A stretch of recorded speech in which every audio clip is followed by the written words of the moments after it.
Olá, todos e todas. Eu sou Miriam Romero, arte-terapeuta transpessoal, formada aqui pela Lubrate, sou parceira, professora da pós também e coordeno hoje o CEIMAS, Centro Internacional de Mandala, Arte e Simbolismo. Estou aqui para a gente conversar um pouco sobre esse valor da arte, especialmente da arte-terapia, num momento de transição como esse, e escolhi um recurso que é bem especial, que acompanha a história da humanidade sempre em momentos de transição e acho que pode fazer pode trazer uma grande ajuda nesse momento, que é a mandala. Mandala vem do sânscrito antigo e quer dizer literalmente círculo. Em termos dos costumes religiosos ou mesmo da psicologia, são imagens circulares que podem ser pintadas, desenhadas, podem ser construídas ou até dançadas. Como falei para vocês, ela acompanha a história da humanidade de diversas maneiras e acho que um dado bem interessante é que todo momento que a gente passa por uma mudança grande, a quantidade de mandalas aumenta, ou ela fica mais significativa, ou ela é vista com muito mais frequência de diversas formas, na arquitetura, na pintura, e acho que esse também não é um momento diferente. Penso que um momento bonito para a gente trazer para agora e se relembrar, e é um momento que eu tenho pensado também, depois de ter ouvido Alan Wallace, um físico e budista importante, falar sobre o assunto, é que esse é um momento que a gente pode também olhar como um renascimento. E se a gente pensar nessa mudança, né, de era da Idade Média para o Renascimento, ali no final da Idade Média, a gente tinha já nas igrejas medievais janelinhas pequenas em formas de mandala, mas na transição para o Renascimento nós vimos essa rosácea imensa, enorme, cheia de vidros coloridos na igreja gótica, tem um valor muito relevante. Se você lembrar também que o homem da Idade Média não tinha muito acesso nem à cor e muito menos à luz. A cor era uma coisa muito cara, então era incomum ter essa profusão de cores que a gente vê hoje, que muitas vezes vem inclusive de corantes sintéticos. Então, naquele momento, quando você imagina o sol batendo numa rosácea daquela gigantesca e aquela emanação de luzes ali disponível, e aquele homem daquela época podendo ter contato com essa beleza, com esse aspecto luminoso, é quase que natural tocar uma dimensão interna desse espanto, dessa surpresa, dessa conexão com isso que está para além da gente, aquilo que nos permeia, estamos imersos nessa luminosidade, nesse aspecto de transcendência, mas nem sempre em contato com ele.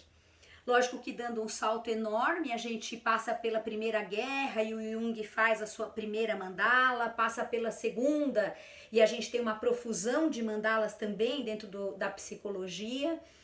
E penso que hoje esse recurso tão importante que faz essa ponte entre o aspecto externo e o aspecto interno, entre as nossas questões muito pessoais, então os nossos medos, as nossas angústias, as nossas aflições podem ser expressadas e acolhidas pela mandala, mas também aquilo que em nós é luz, aquilo que é a nossa interconexão com o todo. Quando eu desenho algo e essa mesma forma que está ali no papel me lembra a formação de uma onda do mar, me lembra quando o calango dobra o rabo, eu também percebo que está tudo interconectado.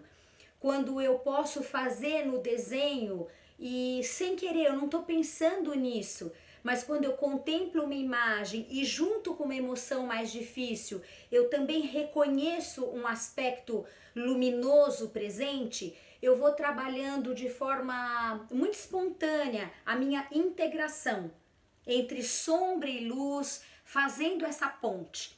Então, queria te fazer esse convite, se fizer sentido para você pelo menos experimentar. É muito simples, mas é bastante profundo. Então, é você ter uma folha qualquer que você tiver aí na sua casa, você fazer um círculo. Geralmente eu convido a não usar o compasso aqui. Use um prato, algo que não convoque, não invoque tanto a sua racionalidade. Faça um pequeno recolhimento, aproveite das meditações bem profundas que a doutora Vera Saldanha também disponibilizou aqui no canal. E depois desse acolhimento, desse silêncio interno, você preenche o círculo com cor e forma. Outra hora também, se você estiver tomado de muitas emoções, muito angustiado, a mesma coisa. Só feche seus olhos, não julgue nada e preencha o círculo com cor e forma. Mandalas não têm essa preocupação estética, não as terapêuticas pelo menos. Então você pode, trouxe várias aqui só como exemplo, desenhar numa cor só. Você pode ter um pouco mais de forma. Você pode desenhar de forma bem livre, como você quiser, sem preocupação nenhuma forma estética, nem se está adequado, feio, bonito, não se preocupe com isso. Elas podem ser bem intensas, bem fortes, podem ser mais suaves, podem ter uma organização bastante clara e bastante suavidade. Podem, às vezes, até transpassar o círculo. Não se importe. Só o ato de fazer uma mandala, de trazer para o papel o que você está sentindo, já traz imediatamente uma descarga de tensão, uma leveza para o corpo, e isso já é em si mesmo curador. Mas você pode dar um passo além, também de uma forma bem simples. Vou fazer uma pequena amostra aqui para você entender. Assim que você termina a sua imagem, a ideia é que você coloque a sua frente na distância de um braço, olhe para a imagem e novamente, sem querer nada, sem julgar nada, aquilo que tiver presente, você simplesmente dialoga um pouco com a imagem. Então, qual o impacto que essa imagem causa em você? Escreve um pouco, olha bem. Depois observe um pouco as cores, vá olhando, por exemplo, olha, se eu olhasse para esse amarelo, qual a relação que eu faço com esse amarelo, esse que está aqui, não o que está na minha cabeça. Depois eu olho, por exemplo, esse azul, o que esse azul traz para mim? Depois ainda posso olhar para esse laranja avermelhado, e esse laranja avermelhado? Depois dessas pequenas observações passo a passo, se essa imagem estivesse dizendo algo para mim, o que seria? E dessa forma você vai elaborando os seus conteúdos, se integrando mais e mais. Para você ter uma ideia, essa é uma imagem de um paciente que tem hoje 53 anos.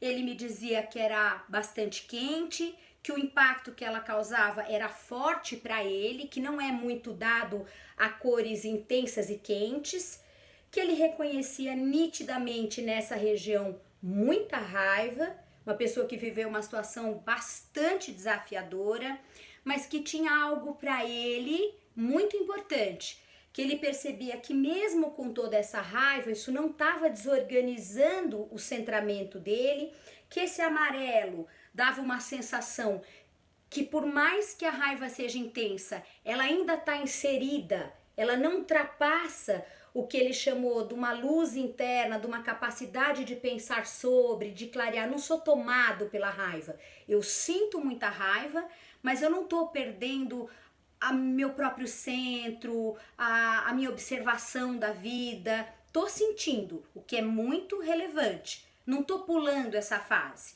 E o mais bonito, quando ele via esse azul e o formato da flor, ele dizia, tudo isso está inserido num âmbito maior.